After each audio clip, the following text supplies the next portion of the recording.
Hi all, இன்றைக்கி நம்ம SKS கிச்சனில் என்ன சமையல்னு எந்நேரம் நீங்களே கெஸ் பண்ணியிருப்பீங்க. ஆமாங்க, சுட்ட கத்திரிக்காய் தாங்க.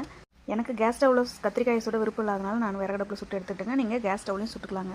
விறகடுப்பில் சுட்டு அதனுடைய ஸ்மெல்லு இது இயற்கை மாறாமல் இருக்குங்க. ட்ரை பண்ணி பாருங்கள். இதுக்கு கத்திரிக்காயை தோல் உரிச்சிட்டேங்க. தோல் உரிச்சிட்டு உள்ளே ஏதாவது புழு இருக்கான்னு செக் பண்ணி எடுத்துக்கிட்டாங்க. இப்போது ஒரு கடாயில் 2 குழிக்கரண்டி அளவு நல்லெண்ணெய் சேர்த்துக்கலாங்க. நல்லெண்ணெய் இந்த குழம்புக்கு நல்லாயிருக்கும், ஏன்னா புளிக்குழம்பு இல்லைங்களா, அதனால்.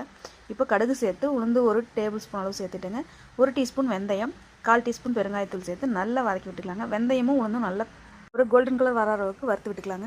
இப்போ பாருங்கள், அடுத்ததான் நம்ம அது கூடவே ஒரு கொத்து கருவேப்பிலை பொரிஞ்சதும் 10 வரமிளகாங்க. நான் 15 வரமிளகா சேர்த்துட்டேன். நீங்கள் அதனுடைய காரத்துக்கு தகுந்த மாதிரி சேர்த்துக்கோங்க.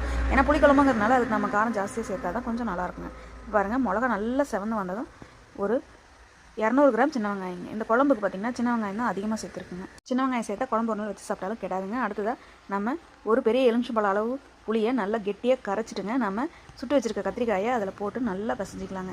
கத்திரிக்காய் நல்லா மசிஞ்சு வர அளவுக்கு கையாலேயே நல்லா பிசைஞ்சு விட்டுக்கோங்க. அதில் நார் வரும், அதை எடுத்து தூர போட்டு இப்போ பாருங்கள், நல்ல கத்திரிக்காயை புளியோடு கரைச்சாச்சு.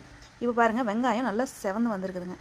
வெங்காயம் நல்லா செவந்ததுமே நீங்கள் ஒரு டீஸ்பூன் அளவு மஞ்சள் தூள் சேர்த்துக்கோங்க. உப்பு தேவையான அளவு சேர்த்துக்கலாம். இது புளிக்குழம்புங்கனால உப்பு கொஞ்சம் ஜாஸ்தியாக பிடிக்குங்க.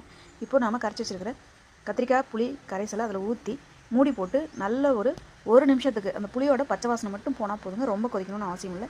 இப்போ நம்மளோட சுட்ட கத்திரிக்காய் குழம்பு தயாராகிடுச்சிங்க. இது 2 நாள் வெளியில் வச்சு சாப்பிடலாம், ஃப்ரிட்ஜில் வச்சு 4 நாள் வரைக்கும் சாப்பிட்லாங்க. நீங்களும் ட்ரை பண்ணி பார்த்துட்டு எப்படி வந்ததுன்னு மறக்காமல் கமெண்ட் பண்ணுங்கள். வீடியோ பிடிச்சிருந்தா மறக்காமல் நம்ம சேனலை லைக் பண்ணுங்கள், ஷேர் பண்ணுங்கள், சப்ஸ்கிரைப் பண்ணிக்கோங்க. பாய்.